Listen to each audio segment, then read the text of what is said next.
بسم اللہ الرحمن الرحیم۔ سیف اللہ بلوچ آج آپ کے سامنے اپنے نئے ولاگ کے ساتھ حاضری خدمت ہے۔ وہ محمد منور کو تلاش کر رہا تھا۔ اس نے محمد منور کی تلاش میں بے شمار اشتہار دیے تھے۔ وہ اسے new York, Washington, Chicago, Houston میں بھی تلاش کرتا رہا تھا۔ اس نے اسے فرینکفرٹ، میلان، ایمسٹرڈم، پیرس، لندن اور برسلز میں بھی تلاش کیا تھا، اور وہ اس کی تلاش میں ٹوکیو، بیجنگ، منیلا بھی گیا تھا، لیکن محمد منور اسے نہیں ملا۔ وہ زندگی میں ایک بار اپنے محسن سے ملنا چاہتا تھا۔ وہ سمجھتا تھا کہ اگر محمد منور نہ ہوتا تو وہ آج اربوں روپے کا مالک نہ ہوتا، اس کی کمپنی 6 براعظموں میں کام نہ کر رہی ہوتی، اور وہ 5-6 ہزار لوگوں کا چیف ایگزیکٹو نہ ہوتا۔ اس کا کہنا تھا کہ اگر محمد منور زندہ نہیں تو اسے اس کے خاندان کا کوئی فرد چاہیے، اس کا کوئی بھائی ہو، اس کا والد ہو، اس کی بیوی ہو، اس کا کوئی بچہ یا پھر اس کی کوئی بچی ہو۔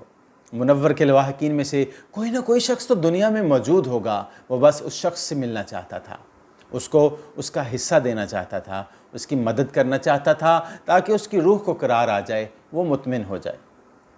یہ کہانی ہمارے ایک دوست نے سنائی تھی، اور یہ میرے دماغ میں چبائی ہوئی چوئنگم کی طرح چپک کر رہ گئی۔ کہانی کے مرکزی کردار کا نام ہم آپ کو نہیں بتائیں گے، ہم فرضی نام رکھ لیتے ہیں۔ اس کا نام شفیق الحق تھا۔ وہ آج سے 35 سال پہلے امریکہ گیا۔ وہ امریکہ میں برگر کی دکان پر کام کرتا تھا اور شام کے وقت MBA کی کلاسز لیتا تھا۔ اس کی زندگی گھڑی کی سوئیوں کی طرح چل رہی تھی، کلاک وائز، ٹک ٹک ٹک۔ صبح ایک مخصوص وقت پر جاگنا، آنکھیں ملتے کپڑے تبدیل کرنا، کافی کا مگ اٹھانا اور زیر زمین ٹرین میں سوار ہو جانا، راستے میں مشین کے ذریعے شیو کرنا، برگر شاپ پر پہنچ جانا، شام تک سیاحوں سے ٹپ وصول کرتے رہنا، کچن صاف کرنا، کچرے کے ڈبے سے کاغذی پیکنگ، پلیٹیں اور ٹرے نکالنا، اور جس دن سویپر کی چھٹی ہوتی اس دن باتھ روم بھی صاف کرنا۔ 5 بجے 2 برگر اٹھا کر کالج پہنچ جانا، لیکچر سننا، نوٹس لینا، لائبریری سے کتابیں اٹھانا، اسائنمنٹ کی پلاننگ کرنا، اور رات 10 بجے کمرے کی طرف چل پڑنا۔ وہ اپنے دوست کے ساتھ کمرہ شیئر کرتا تھا۔ اس کا دوست رات کی ڈیوٹی کرتا تھا اور وہ صبح کمرے میں پہنچتا تھا، جبکہ یہ رات کے وقت آتا تھا۔ چنانچہ ایک بستر سے دونوں کا گزارا ہو جاتا تھا۔ یہ زندگی خوفناک بھی تھی، پھیکی بھی تھی، بے آرام اور تلخ بھی تھی، کیونکہ اس زندگی میں وہ خود کو بھی پال رہا تھا، اپنی تعلیم کا خرچ بھی اٹھا رہا تھا، اور پاکستان اپنی فیملی کو بھی ہیلپ آؤٹ کر رہا تھا۔ اس ساری روٹین میں اس کی واحد تفریح ویکینڈ پر نائٹ کلب کے 2 گھنٹے تھے۔ وہ 2 گھنٹے ناچ کود کر اپنی ساری فرسٹریشن دور کر لیتا تھا، لیکن پھر اس کی زندگی بحران کا شکار ہو گئی۔ وہ یوں ہی چلتے چلتے ایک مسئلے کا شکار ہوا اور ایک ایسی بند گلی میں آ گیا جس کے آخر میں سزائے موت اس کی منتظر تھی۔ وہ بری طرح پھنس گیا۔ ہوا کیا؟ ہوا یہ کہ وہ ایک رات کلب سے نکلا۔ کلب کے باہر 2 گروپوں میں لڑائی ہو گئی، اور ایک بیچاری لڑکی اس لڑائی کے درمیان پھنس گئی۔ اس نے لڑکی کو بچانے کی کوشش کی۔ اس دوران گولی چل گئی۔ لڑکی کو گولی لگی اور لڑکی نے اس کے ہاتھوں میں دم توڑ دیا۔ وہ گھبرا گیا۔ اس نے لڑکی کی لاش فٹ پاتھ پر رکھی اور وہاں سے بھاگ گیا۔ پولیس آئی۔ پولیس نے تفتیش شروع کی تو 1 ہفتے میں اس کے فلیٹ تک پہنچ گئی۔ وہ گرفتار ہو گیا۔ یہ قتل اس کے ذمے لگ گیا۔ وہ بے گناہ تھا، لیکن سارے شہر میں کوئی شخص اس پر یقین کرنے کے لیے تیار نہیں تھا۔ تمام شواہد بھی اس کے خلاف جا رہے تھے۔ اسی دوران اس کے کاغذات بھی غلط نکل آئے۔ اس نے تعلیم مکمل کرنے کے لیے کالج میں جعلی دستاویزات جمع کرا رکھی تھیں، چنانچہ وہ بری طرح پھنس گیا۔ لیکن پھر ایک دن دلچسپ واقعہ پیش آیا۔ اس کا کیس فائنل ہیئرنگ کے لیے عدالت میں پیش ہوا۔ کیس کا اصل جج میڈیکل لیو پر چلا گیا اور اس کی جگہ ایک خاتون جج کیس سننے کے لیے آ گئے۔ سماعت کے دوران جج نے اس سے اس کی قومیت پوچھی۔ اس نے روتی ہوئی آواز میں بتایا، پاکستان۔ جج نے او مائی گاڈ کہا اور اس سے پوچھا، تم منور کو جانتے ہو؟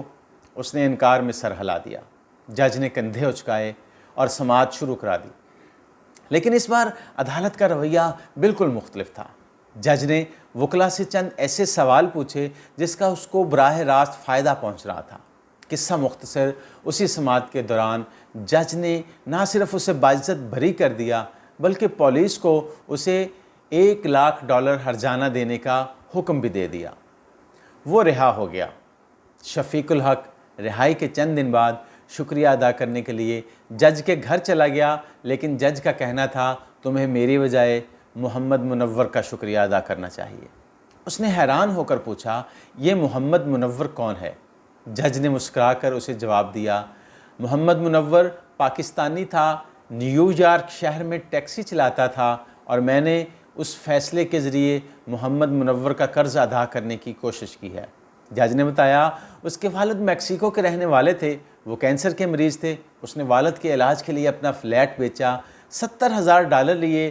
وہ یہ رقم ایک بینک سے دوسرے بینک لے جا رہی تھی، لیکن سفر کے دوران رقم کا تھیلا ٹیکسی میں بھول گئی۔ ٹیکسی نے اسے اتارا اور آگے نکل گئی۔ وہ بے بس ہو کر رہ گئی کیونکہ اس کا والد موت کے بستر پر پڑا تھا۔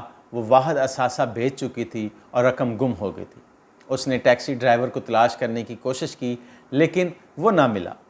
وہ مایوس ہو گئی، لیکن ایک شام اس کے دروازے کی گھنٹی بجی۔ اس نے دروازہ کھولا تو ٹیکسی ڈرائیور دروازے پر کھڑا تھا۔ ڈرائیور نے بتایا وہ مسلسل 5 دن سے اسے تلاش کر رہا ہے اور وہ بڑی مشکل سے اس تک پہنچا ہے۔ ڈرائیور نے رقم کا تھیلا اسے پکڑا دیا، اسے سلام کیا اور واپس مڑ گیا۔ جج نے اسے انعام دینے کی کوشش کی، لیکن اس نے یہ میرا فرض تھا کہہ کر معذرت کر لی۔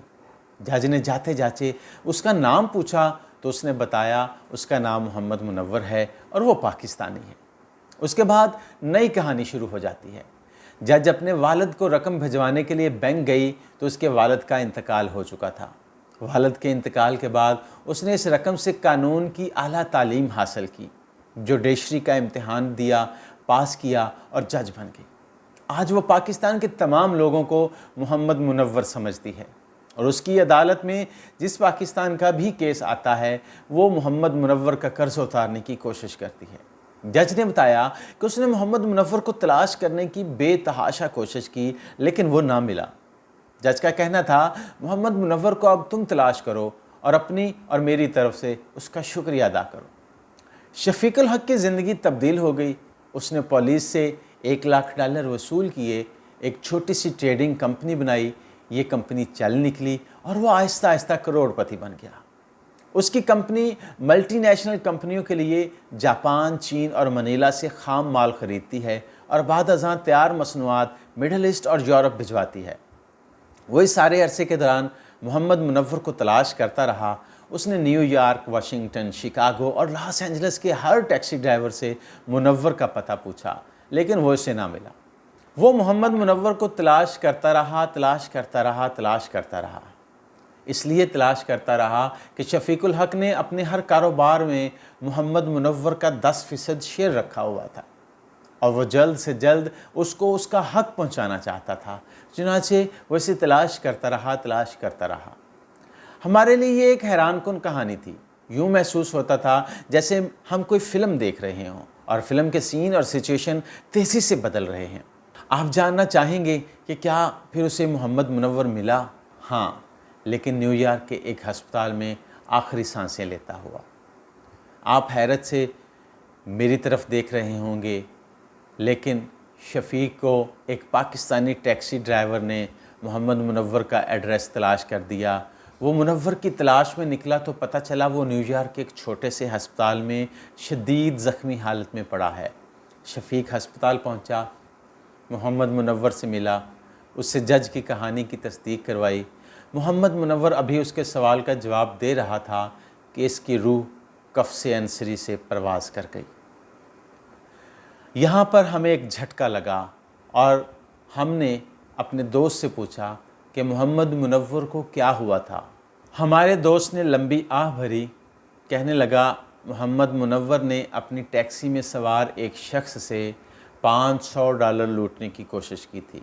مسافر کے پاس ریوالور تھا، اس نے محمد منور کو گولی مار دی۔ پولیس آئی، اسے زخمی حالت میں ہسپتال شفٹ کیا۔